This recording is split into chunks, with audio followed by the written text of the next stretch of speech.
En la clase del día de hoy tenemos el movimiento circular como tema central.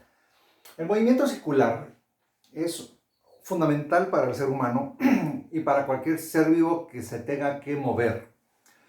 Todos los movimientos que nosotros tenemos en el cuerpo humano, cabeza, brazos, piernas, tórax, normalmente todos los movimientos musculares tienen que ver con un movimiento circular. Eso quiere decir que normalmente hay un eje, hay un punto donde todo el desarrollo de cambios que se den en cuanto al movimiento tienen que tener un eje y una extensión. Esto es normal entre los seres vivos que tienen locomoción. Entonces, también nos ayuda mucho, y sobre todo con uno de los grandes inventos que la humanidad hizo, que fue la rueda, en su análisis. Todos los movimientos circulares y toda la forma de este como rompecabezas que hay con el movimiento circular nos permite nosotros tener movimientos lineales o tener la apariencia de que existen movimientos lineales. Entonces, el movimiento circular tiene tres variables que son importantes. Una, en principio, el punto del círculo. El círculo es toda el área que tenemos acá. El extremo de esa área se llama circunferencia, lo que está pintado de verde. Del centro hacia cualquier extremo en línea recta se llama radio y tiene que tener exactamente el mismo valor, si no, no sería una circunferencia. Si la circunferencia la midiéramos, entonces eso ya cambia el nombre a perímetro, el perímetro de la circunferencia.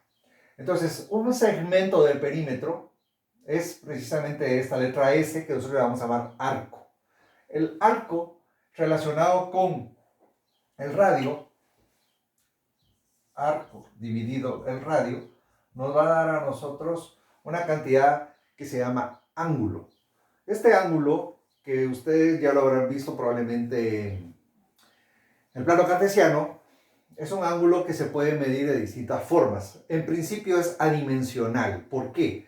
Porque si se dan cuenta, el arco se mide en metros, el radio se mide en metros y metro dividido metro en estricta división nos da 1. Pero en este caso, como estamos trabajando en un movimiento circular y tenemos una unidad de medición cualitativa, que es la que nosotros vamos a trabajar, que se llama radián. El radián es una cantidad que expresa un concepto de un movimiento rotacional o de un movimiento circular. Por ejemplo, el radián completo de este círculo es exactamente igual al radián, o la cantidad de grados también, de la circunferencia del ecuador del planeta Tierra. En este caso son 360 grados o 2 pi radianes. ¿De dónde viene la palabra, de dónde viene el concepto pi? El pi, que es un número irracional, viene de la división entre el perímetro de la circunferencia, no importa la circunferencia que sea, dividido el diámetro. El diámetro es la línea más grande que hay interna o inscrita dentro de una circunferencia. Esta relación siempre nos va a dar un número. Ese número es un número irracional llamado pi. Este número, pues, se tienen registros de que los griegos ya lo manejaban y a partir de ello nosotros tenemos un análisis más analítico sobre esta relación que hay entre perímetro y diámetro. Si nosotros hiciéramos el perímetro de una circunferencia dividido el diámetro es 2 veces el radio, despejamos el perímetro de la circunferencia, eso quiere decir dejar sola la variable perímetro de la circunferencia, multiplicamos aquí 2 veces el radio del lado derecho, hacemos exactamente lo mismo del lado izquierdo, 2 veces el radio dividido 2 veces el radio nos da 1, entonces aquí nos queda 2 pi por el radio, que es el perímetro de la circunferencia. Esta ecuacióncita es una ecuación normal que aparece en la mayoría de libros que trabajan un poco de geometría. ¿Qué es lo que nos está relacionando? Nos está relacionando el arco de la circunferencia, el radio de la circunferencia y el ángulo de la circunferencia. Entonces, 2pi nos relaciona un ángulo completo de la circunferencia. Si nosotros quisiéramos hacer un análisis angular, nosotros estamos acostumbrados a trabajar con 0 grados, con 90 grados, 360 grados. Entonces, podemos decir, a nivel de ángulo, nosotros podemos tener 0 grados, estos son grados, y del otro lado tener la parte analítica que son los radianes, porque el radián ya no relaciona cantidades físicas como perímetro y diámetro, o en todo caso, arco y radio.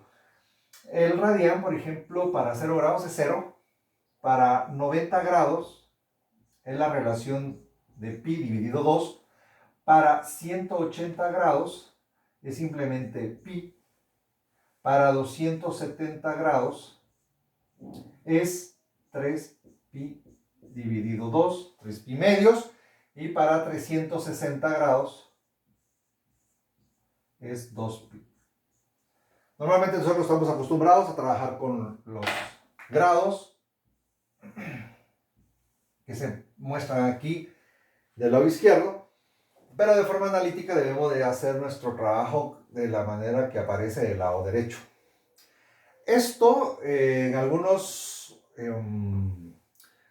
calculadoras tenemos que tener mucho cuidado porque hay 3 tipos de modos para poder trabajar ángulos. Está el modo de Gradian, que en muchos lados en la parte superior aparece como deg. Está el modo Gradian, que puede ser gra, grd o simplemente una g, y el modo radian.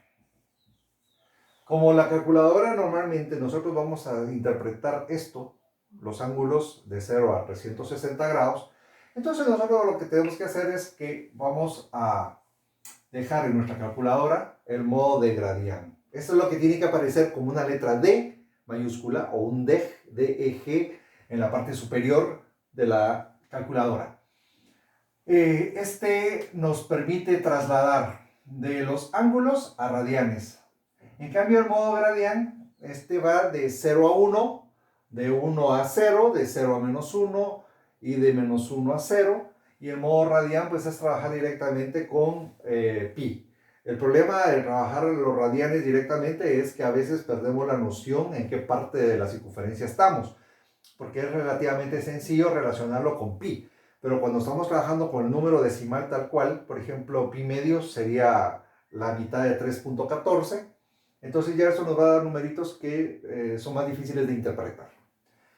Esto es como un auxiliar que debemos tener claro para el movimiento circular a la hora de calcular.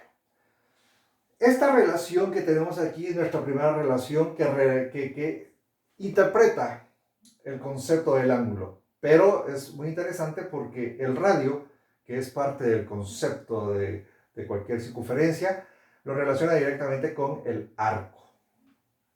Entonces nosotros tenemos arco o la parte longitudinal y aquí tenemos la parte angular. ¿Qué otras cantidades angulares hay? Bueno, depende, porque nosotros vamos a tener,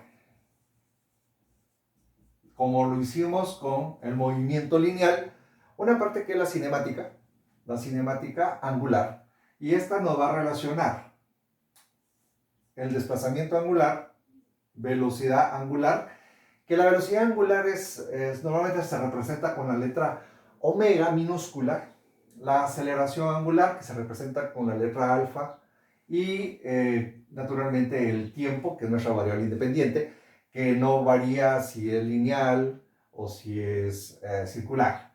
Estas 4 variables pues las tenemos que relacionar entre sí mismas y vamos a partir de la relación que existe entre desplazamiento, radio y ángulo para poder determinar las otras relaciones que hay entre velocidad angular y aceleración angular. Por otro lado, al analizar la dinámica normalmente tiene que ver con el concepto de fuerza. Ese concepto de fuerza lo vamos a trasladar a la parte circular relacionando el vector fuerza con el vector radio. Y nos va a parar nos determinará una nueva cantidad física que se llama torque. Yo les escribo a estos una flechita arriba porque implica que los tres son vectores y entonces aquí debe de existir una multiplicación vectorial, que normalmente es el producto cruz. Esto es lo que vamos a ir analizando en las siguientes clases. Muchas gracias.